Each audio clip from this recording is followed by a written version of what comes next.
Hey people, it's me, Eco Chick, and I'm here with the crew, with the Tank Life Experience, and things are still looking super healthy.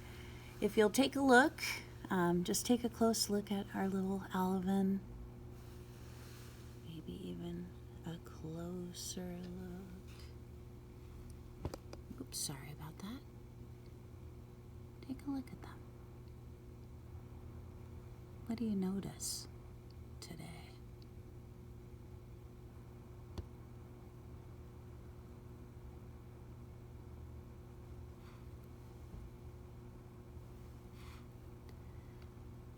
I'm noticing one in the middle there is looking a little bit whiter than the others, so I'm going to check on that one in a minute and just make sure it's moving, as it does look a little different. But yeah, they're darkening up. We're starting to be able to see their fins, and I'm going to show you a little bit on my Salmantha model in a moment what some of the fins are called. And yeah, they're doing little bursts of movement, trying out those fins, and they'll propel across the tank and then rest again for a while, because it's a lot of work for these little alvin to propel themselves like that. So yeah, so things are looking pretty healthy. Temperature today is, surprise, 53 degrees. I know, it's the same every day, and that's what we're hoping for, and we have to check that. Yeah, the room is 50 today. It's really cold outside. We got down into the 30s last night outside, so it's definitely chilly in here today. The ammonia is actually staying rather stable. So today, because the pH looks super bright blue and out of control, I'm going to be adding some pH down and not changing the water out today to see how that goes. Because that's what scientists do. They try something, watch and wait, and then see what happens, and then maybe they have to try something else. Taking you up to the top of the tank to look on down and see the clarity of the water. It is really clear. The foam is gone. I don't think we're going to have any more foam at this point. And yeah, it's still super cool. Over at our data chart, we're on the 17th of November. We still have about 97 alvin, no fry yet. That's the next stage. 53 degrees, 1,141 temperature units. I did, and I'm hoping that I did my greater than less than sign. I still get confused about that. I don't know, but it is more than 7.6. Our ammonia level is 0.25, so that's stable. Cool, clear, no foam, same as yesterday. I noted that we can see the fins more clearly. We can see the lateral lines, and they have the same movement patterns as yesterday. And then also, I'm going to add those 40 drops of pH down. So I'm going to take you over to my little Salmantha model, and just set my camera up here so you can see her. And so yeah, Salmantha, oopsie, is a great friend to me. She comes on, when I'm out in the field with students, she comes out and does all the field trips, and she is a great partner in this work for me. And you may see a Steffi, I see a friend. So I'm going to point out to you a little bit here, and I guess I'll use my turkey baster because I left my pointer over yonder way. But yeah, so this is Salmantha, and if you take a look at our tiny little model, oh, oops, my tiny little model is upside down.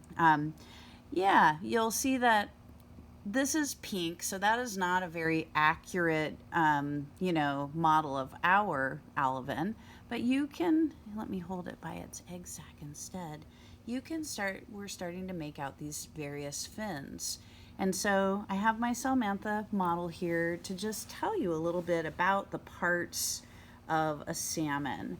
And so right over here,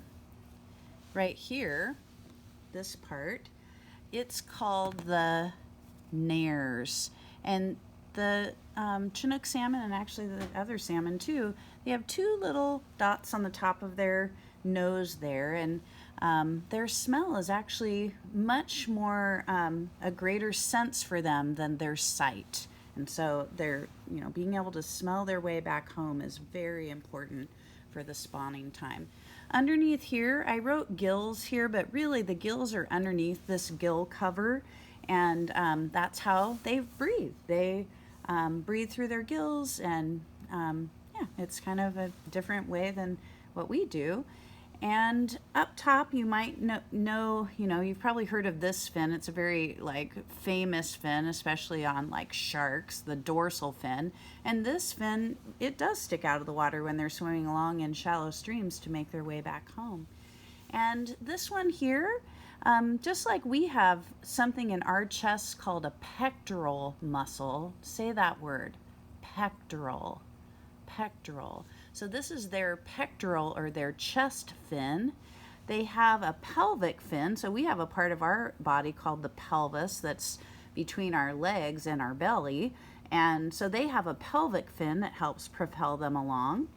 This part right here down the center of their body is called the lateral line, and that is how they hear, believe it or not. And I've mentioned this in a couple of the other videos, but this is a super important feature because they can feel vibrations and noises in the water. Do you see any ears anywhere? Yeah, no ears, lateral line. This fin here is important. It's the anal fin. It's near, we have, that part of our body too. And right back here is where, if on a female like Salmantha is, this is where their eggs come out actually. And if this were a male, this is the part of the body where the milt comes out to fertilize the eggs. Up here, this is a unique fin to wild salmon. And so wild salmon have something called an adipose. And in fact, that's one way fisher people can tell that they're catching the correct fish. So an adipose fin, if for hours, if they were in the hatchery, they actually, take a tiny scalpel and they cut that fin off when they're, at the fry stage. And that way, when they release them, they'll be able to tell that it is indeed a hatchery fish. You may ask yourself, well, how can they just cut a part of the body off of the salmon? Don't they need that? What if we, someone decided humans didn't need one of their fingers and we cut that out when you were little? That would be kind of crazy.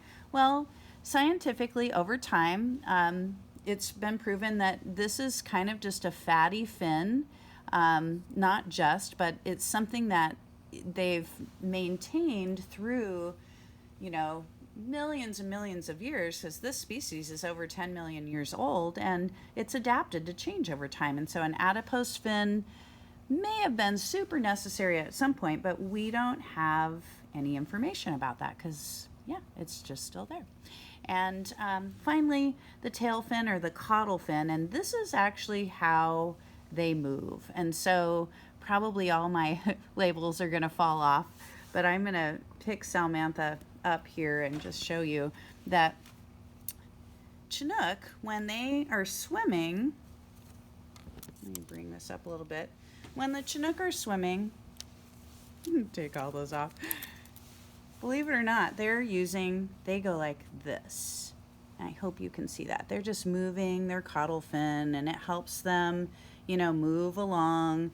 They use the other fins to navigate. This fin is, up top and just helping them stay upright in the water, but really they swim with their caudal fin. There's another species just that looks so much like a Chinook salmon, and they're called steelhead. And so steelhead are super similar, and they will actually move their body a little bit more. So if you're ever, if you're a fisher person or people that's just a subtle difference. And then I want to just show you Salmantha's mouth. So Chinook salmon, the cool thing about them is that the inside of their mouths is black. And if this were a real salmon and you could see her tongue, they actually have teeth on their tongues when they're adults to help them catch and keep their prey and be able to eat it. So when they're eating things, rather than a time when they might be eaten by something else, they use those teeth to, eat and catch their food. Super cool. Love this species. And I love this little sailmantha. She says, thanks for learning from me. And I'm going to take you back over to the tank just for a moment. And one more little look at our amazing little Alvin. And stay tuned for more information. I am going to look at that little whitish colored one. Maybe that one is one of the ones. I'm making a hypothesis now, or kind of a guess. Maybe that one isn't quite as old as the others because we had a couple eggs that didn't emerge as soon as the others. And so we've noticed every day they change a little bit every day. And so perhaps that little one is just a little younger than the others. So stay tuned. And this is Eco Chick and the Salmon Tank crew signing out. Have a wonderful whatever you do.